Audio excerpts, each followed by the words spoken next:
So in this lecture, I'm going to give a brief overview of Buddhism. And the reason I want to talk about Buddhism is that it was one of the first systematic ways of trying to think about this experience of self and to challenge our basic intuitions about ourselves and to expand our consciousness in such a way that we become less burdened by our habitual self processes. Now, for those of us in the West, Buddhism can be a challenging subject to apprehend. A lot of us have a very romanticized idea of Buddhism. I, for a long time, thought that Buddhism held some great secret truths in its tomes, and that only by sort of studying and doing rigorous study I could unlock and unleash this greater wisdom and power, this feeling of enlightenment that would come by just delving into its esoteric secrets. And I probably got this notion from watching too many kung fu movies. It's a very ancient belief system, and it's ensconced in a cultural tradition which is actually very foreign to us in the West. So it includes a lot of ideas that we don't actually take into account in our ordinary being. So ideas like karma and reincarnation. The other challenge that we have with Buddhism is that we oftentimes want to understand it like the belief systems that we normally utilize. So we ask ourselves, is Buddhism a religion? Is it a system of psychology? It is a philosophy. And we want then to compare it to the kinds of religions, philosophies, and psychological theories that we normally employ. And we try to compare it to those. And in fact, Buddhism is some of those things, but also none of those things as well. And I think the big challenge for understanding Buddhism is that it's really not ultimately about its doctrine. It's not about the ideas. It's about the contemplative practice. It's in the meditative experiences where the truths of Buddhism make themselves most available to us. Yet here we are, we're not meditating. I'm trying to explain this in a lecture. So let me tell you a little bit about what Buddhism is. And I'm going to give you a reading of Buddhism that's very much informed by our current cultural context. So I'm going to try to translate the ideas of Buddhism in a vernacular that's accessible to us. I'm going to use a lot more psychological language, and that's probably unavoidable. We are reading Buddhism now, 2,500 years after the Buddha lived, and we're living it in a very different kind of cultural context. So as I go through and try to describe the Buddha's teachings, please understand that I am giving a very distinctive modern interpretation to what the Buddha actually said. So let's go through and talk a little bit about what Buddhism tells us about ourselves.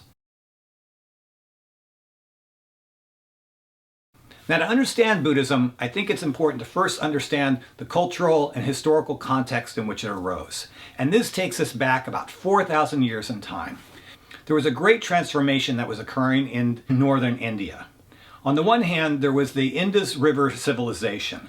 It was an early civilization, much like those in sort of Babylonia or Egypt. At the same time, a group of nomadic tradesmen began making incursions down into northern India from the central steppes of Asia. And these were called the Aryan people, and this is oftentimes known as the Aryan invasion. And the very Aryans brought with them a lot of different technologies and a lot of different ideas, and most importantly, they brought with them the chariot. And the chariot's going to figure very importantly into later understandings of religion and Buddhism in particular in northern India.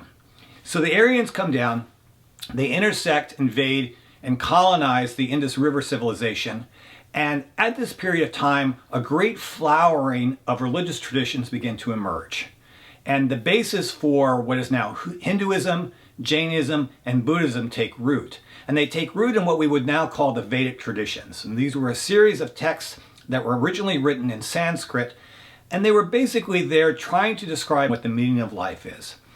And while these are very complicated texts to kind of unearth, I want to talk about one central message that they had, and it was this notion of Atman. In the Vedic tradition, there was an experience that who we are at ourselves, what our self is an Atman, this soul, this experience of being, this kind of consciousness that we have.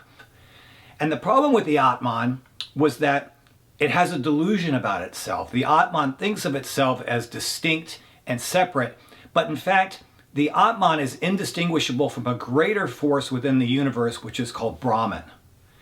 And so the goal of these early Vedic spiritual practices was to overcome this illusion of separateness between Atman and Brahman. And by engaging in various types of yogic practices, particularly a lot of contemplative practices, one could erase this illusion of self and separateness between Atman and Brahman and bring them together. And then Buddhism comes along. And to understand Buddhism, we need to really talk about the story of the Buddha himself. Now, the Buddha's story is a classic hero's journey. It's a monomyth. Somewhere in northern India, around 2,500 years ago, there was an opulent kingdom. And the king there had a son, and he was very happy about his son. And his son was named Siddhartha Gautama. And the king wanted to shield Siddhartha from all the negative influences of life. So he kept him within a costed luxury within the palace. But nevertheless, despite his father's attempt, Gautama, as he grew up, eventually encountered people who were sick or diseased or dying. And this was jarring for him, because what was this? What was all of this misery that seemed so discordant with his own experiences of luxury in the palace? And this was Gautama's call to action. He realized that there must be something more to existence than just sort of indulging his sensual pleasures. He decided to renounce his princely status and go out into the wilderness. And around this time in northern India, there were these groups of wandering mystics known as Shraman, and this was the Shramanic movement. Gautama leaves the palace, joins the Shramanic movement, and becomes one of its most foremost practitioners. And in the Shramanic movement, the idea was that, they were going to try to dissolve this feeling of separateness with Atman through intense self-mortification. So these Shramanic ascetics would go around basically living off of alms from the neighboring communities. They renounced all worldly possessions. They renounced all bodily desires. They would basically starve themselves almost into emaciation. And the idea, by not succumbing to any of their animalistic impulses or their bodily needs, they would be able to transcend that feeling of Atman and make reunification with Brahman. And so Gautama is out there, he's doing this. He has a big following because he's actually very great at starving himself to death. But this isn't proving satisfactory to him. Despite all of his efforts at self-mortification, he's not finding this great transcendence that he's out trying to seek. So one fateful day, he comes upon this child by a riverside, and the child offers him a cup of food. And so he takes a full cup of food, and his followers are aghast. What is he doing? Is he abandoning his devotion here? But Gautama had an idea that this might be a better way. So taking the cup of food, he nourishes himself, he goes and sits under a Bodhi tree, and he decides to basically meditate until he achieves full enlightenment. And so while he's there meditating under the Bodhi tree, he encounters all kinds of temptations and visions and distractions, but nevertheless he stays firm in his commitment towards his contemplative practice, and finally he achieves enlightenment. And his followers then gave him the title of Buddha, which means one who is awakened. And the idea here is that we normally spend most of our life in kind of a dreamlike slumber, and by achieving enlightenment, we wake up. We actually begin to comprehend and perceive reality as it is, not just as we want it to be. And so what the Buddha does at this point with his new title, he spends the rest of his life, some 40 some odd years, going around and teaching everyone around him what he has discovered. Now, the teachings of the Buddha are, on the one hand, both very simple and seem relatively straightforward, yet at the same time, there's a deep profundity to them as well. And as I lay them out here, realize I'm probably not doing them full justice. I'm only talking about a surface layer of ideas where the experience of Buddhism and the experience of their truth comes more from a contemplative practice and sort of a living tradition. Nevertheless, let me try to describe them and make a translation of them as best I can. So at the heart of Buddhism, no matter what the Buddhist tradition is around the world, are four noble truths. And these are seen as the bedrock of Buddhism. And the first noble truth is that our existence is dukkha. Now, dukkha itself is a kind of challenging term to translate. It often gets translated as suffering. And so when we think about dukkha, we think about, the agony of life, the pain of life.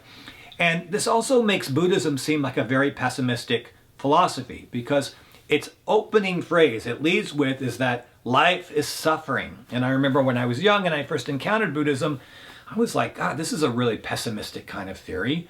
What is it like that life is suffering? Do I want to embrace a theory of being that's based in suffering? But I don't think that's a quite accurate translation of the concept of dukkha. Dukkha is not simply just physical suffering. It's really about life out of balance. It's about living in a way that's not in full accordance with our potentiality. Or in the terms that I use to describe the self, I think of dukkha as an imbalance in our self processes, an imbalance particularly between order and vitality within us. It's a continual misalignment within our own dynamic energy.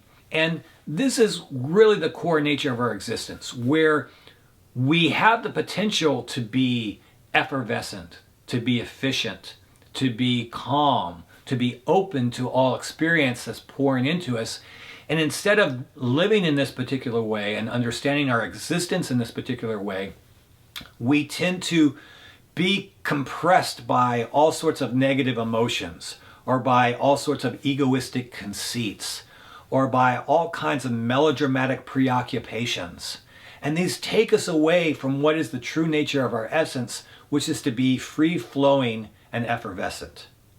And the way that Buddhists often describe this is in the cycles of samsara. And samsara is this way that we perpetually regenerate ourselves from moment to moment, or in many Buddhist traditions, from lifetime to lifetime. And it is in this perpetuation of our negativity, of our bad habits, that life continues to be suffering, or to be dukkha, more appropriately. But there's something even more profound to it. There is the misalignment between what we feel in our experience of being and reality. In reality is what the Buddha would call anicca. It's one of constant change. It's one of constant dynamic activity. Everything is always in perpetual motion. And it's this discrepancy between the static experience of our own being and anicca, which is this ever-changing, constant dynamic motion of reality, which also causes dukkha. And this gets most crystallized in the idea of Atman, this notion of self that we carry around. And to explain where this volitional sense of self, this experience of a unified being, this feeling of Atman comes from, the Buddha elaborated a theory that is actually very prescient and works pretty well with what we understand in terms of modern cognitive science. It was also remarkable for its time.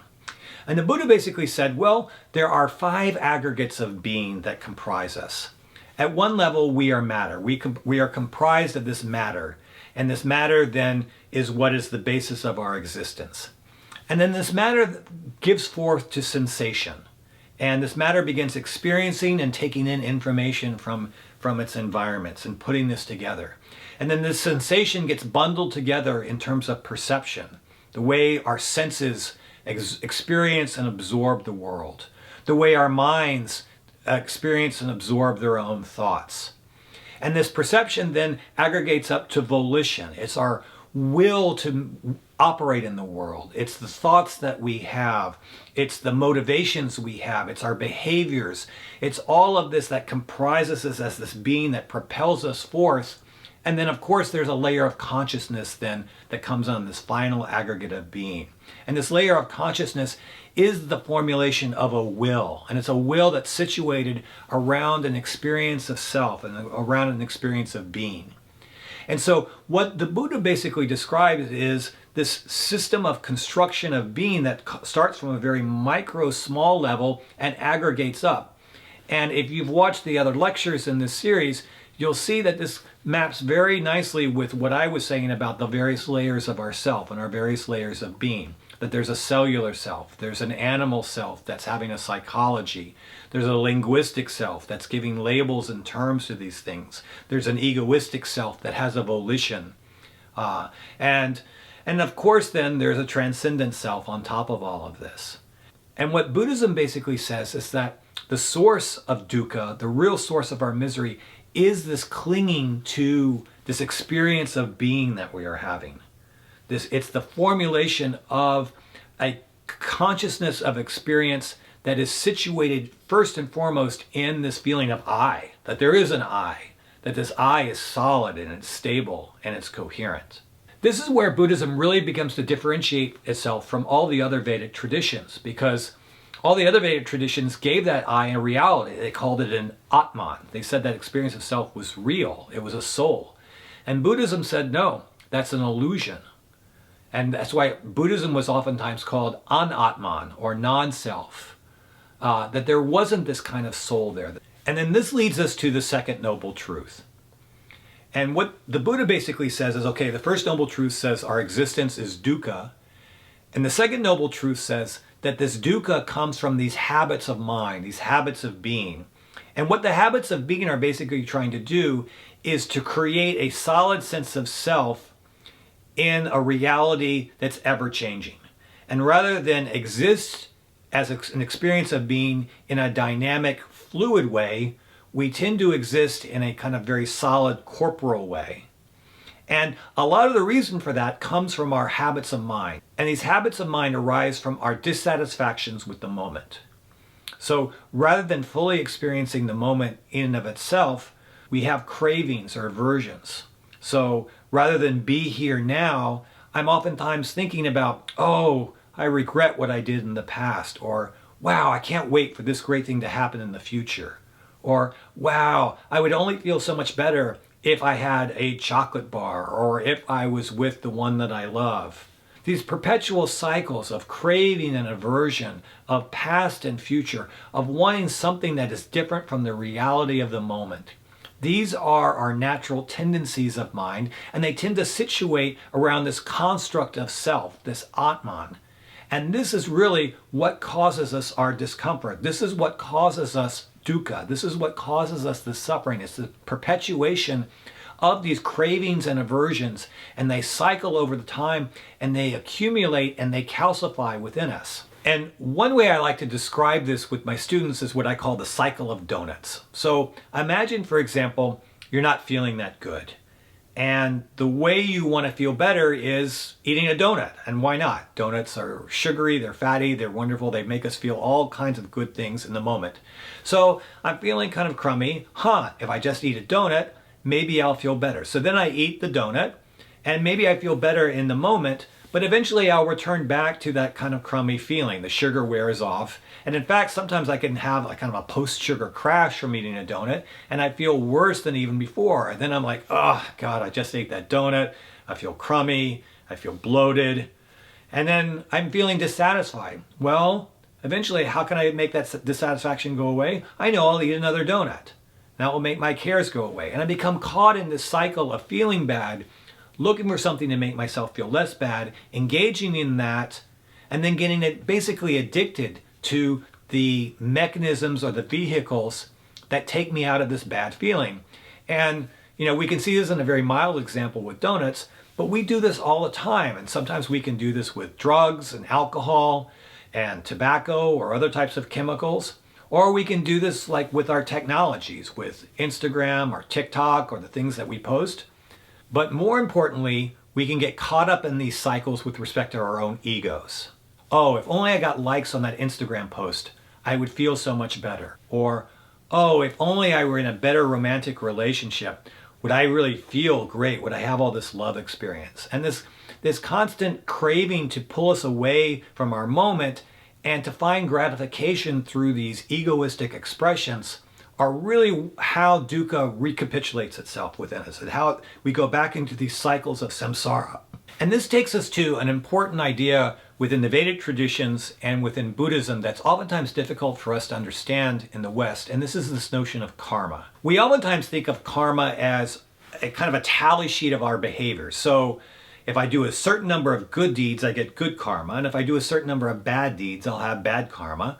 And as I go through and do my good deeds, they'll hopefully outweigh all my bad deeds, and at the end, my tally sheet, if it's balanced, I'll be okay. And if my tally sheet is too much into the red in terms of all of my bad deeds, well, then I'll suffer, and presumably I'll suffer in some kind of afterlife. And this oftentimes tracks within the Western theological traditions of the idea of heaven and hell. So if I live a good life and I do good deeds, I'll go to heaven. If I have a bad life, I do bad deeds, I'll go to hell. But karma is actually a much more subtle kind of process than this. Karma is really about what we do at each moment. So in each moment, are we engaging in our cravings and aversions and the habits of mind that accompany all of our cravings and aversions?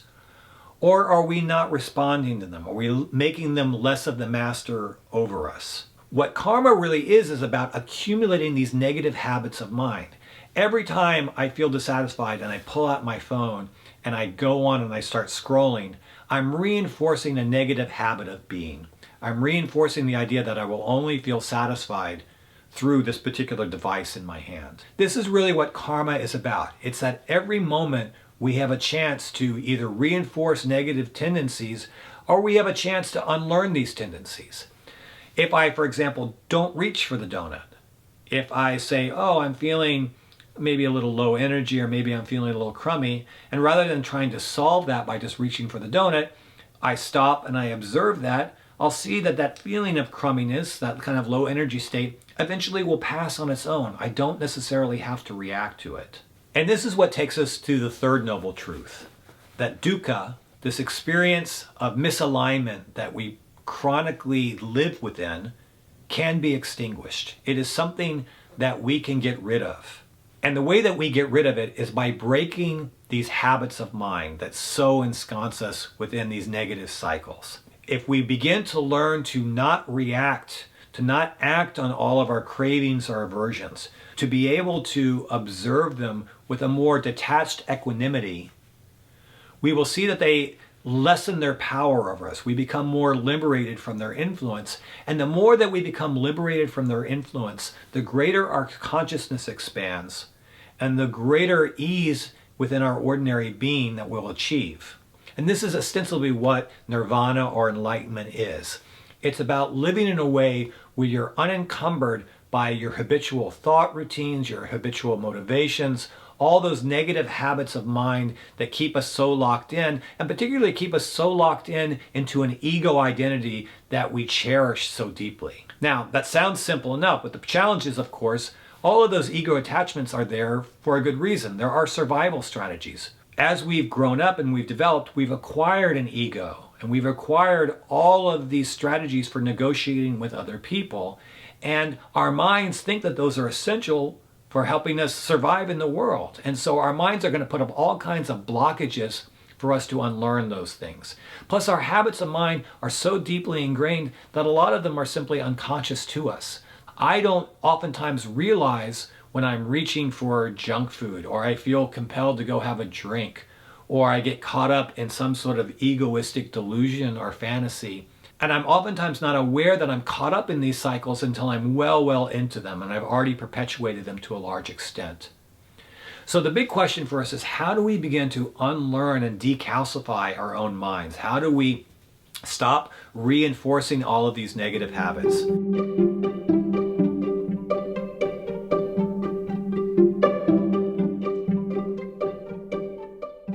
And this takes us to the fourth noble truth. If we want to achieve enlightenment, if we want to become unencumbered by these habitual burdens that we place on ourselves, there's a pretty straightforward way to do this, and he called this the Eightfold Path. The first 5 components are what he called Shila. It's this way of just basically living in the world in our ordinary actions. And they're comprised of right view, right intention, right speech, right action, and right livelihood. Now, here again, we see a difficulty in translation. When we oftentimes see things like right speech or right action, it's probably natural for us in the West to think of these as like commandments, and thou shalt not do these things. Thou shalt not tell lies. Thou shalt not engage in harmful activities. And this isn't really what the Buddha was talking about. When he's outlining the Eightfold Path, he's really describing something that's more like a wise way of living or a better way of living. It's not like if you engage in not right speech or not right action, you'll be committing sins. Rather, if you do those things, you'll probably be reinforcing these negative cycles of self-aggregation that we were talking about earlier. And if you want to unlearn those cycles and unlearn those habits, then this is a much better way of living. Take, for example, lying. Almost everybody lies every day. We lie to ourselves, we lie to other people. But what do we do when we're lying? Well, what we're doing is basically trying to reinforce an idea of ourselves that we want to believe for ourselves or that we want others to believe. And by telling lies and continuing to tell lies, and even if they're really small lies, we're just reinforcing that egoistic conceit. And so when we engage in right speech, where we're not lying, what we're really trying to do is help ourselves live in a more authentic way. And the same goes with the kind of ways that we get our living, the kind of actions we perform every day, our intentions with respect to other people. Are we engaging with other people because we want them to satisfy some sort of ego need for us, or we want to have power over them? And so when we think about the first 5 parts of the Eightfold Path, it's really about how do we live in an ordinary way where we promote our own liberation. The last 3 elements of the Eightfold Path are what is oftentimes called samadhi. And this is about really our contemplative practice. So this engages in right effort. So are we engaged in a way where we're trying to actively unencumber ourselves with our karmic burdens? Are we mindful? In this way, are we engaging in each moment where we're not indulging our habitual cravings and aversions? Are we aware and detached from our own kind of emotional experiences to the extent that they don't lord over us? And then finally, and most importantly, there is meditation. It's the part of the contemplative practice. And this is really the heart of Buddhism here, because what we do when we are meditating is that we're sitting here and we're simply observing something. Say we're observing our breath or we're saying a mantra. But in that moment, what we're also doing at an unconscious level is unlearning our habits. The longer that we sit and we just stay focused and we let go of our habitual thought patterns and we don't respond to our cravings and we don't respond to our emotions, and we sit and we just observe them and we observe their cycles of rising and falling and coming and passing, the more that we do this in the state of equanimity, the more unconsciously we are unlearning those habits of being and becoming less encumbered from them. And this is, I think, the brilliance of Buddhism, because it's very counterintuitive. The more that you sit and meditate, the more open you become. And as you become more open, you become more vivid in your experience. And this raises an issue I oftentimes hear people say when they're talking about Buddhism, if they don't really know that much about it. They think that Buddhism is somehow or another running away from your feelings. They think, oh, by sitting in meditation, I'm ignoring my feelings, or I'm detached from my feelings, or I'm not letting myself feel what I'm actually going through. And the fact of the matter is, meditation is just the opposite. Meditation is about opening yourself up more fully to your feelings. I've had meditation teachers describe this with the following analogy. They said, for those of us who don't meditate very much, we normally experience all of our sensations and feelings like a hair running across a fingernail.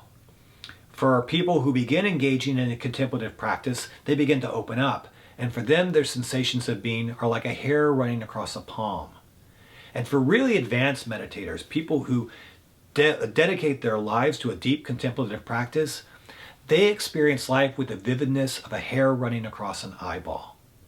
And the reason they're able to do that is because they cultivate this equanimity. And the more that they cultivate this equanimity, the more their consciousness expands, and the more the subtle experiences of being that are coursing just below our ordinary consciousness make themselves manifest. This can be experienced in a glorious radiance. So when we see images of people meditating and they have these deep, serene kinds of expressions, what they are experiencing, that serenity, is not necessarily a feeling of bliss, but more a great feeling of just full radiance of being, a full experience of their emotions. And some of those emotions may be really difficult. They may be there in this bliss, and they may be experiencing great pain. They may be experiencing great discomfort, and they may be experiencing it in an incredibly vivid way. But in that moment, they're experiencing it and they're not reacting to it. They are unlearning their habits of reaction. And by unlearning these habits of reaction, they see that these feelings of pain, of anxiety, of guilt, or resentment are really self-generated, that most of our negative experiences come from within, and of the consequences of our reactions and our repeating cycles of actions within us. within the sort of the deeper layers of our unconscious mind. And by engaging in a contemplative practice, by opening ourselves up, and by not reacting, we begin to decalcify these experiences, these habits of being. We begin to live in a way that's more fully open. In a lot of ways, what Buddhism is about the art of both seeing more clearly and letting go. It's about beginning to recognize our own processes, to begin to see how these chains of thought that oftentimes bind us, or this compression of an ego that oftentimes dominates our mental landscape, is not something that has to completely confine us, that we can actually have some room from it. We can begin to observe these cycles of mind, observe our own thought patterns, observe our emotional tendencies, and not be so swept up in them. To be able to have some detachment from them. And that doesn't mean not feeling them. We feel them. In fact, we may feel them even more vividly. But we're not so dominated from them. They don't rule over us in such an intense way. This is really the art of both seeing and letting go. And this is the goal of a contemplative practice. It's about cultivating this deeper wisdom and cultivating a richer way of living in the world. And so this takes us back to what I would describe as the transcendent self. As I mentioned before, transcendence is about trying to rectify all of the imbalances in between order and vitality at our various layers of being. And I think Buddhism was the first attempt at really trying to think about those various layers of being, and in its own terminology and its own language, trying to figure out ways of reordering ourselves so that order and vitality coexist in greater harmony. So this, in its very abbreviated form, is what Buddhism tells us about ourselves and how we might find transcendence. But there's a lot of people that may be skeptical about this, because Buddhism is at its heart a religion, and it is a religious practice. So if we want to understand what Buddhism is saying and not take it just on its word of faith, I think we need to go a little bit deeper and look into what's actually happening. And luckily, over the past 60 years, psychology gives us a much more full understanding of what's going on with these thoughts and this experience of consciousness that we're currently inhabiting. So in the next couple of weeks, we'll be talking about and exploring our thinking and feeling minds.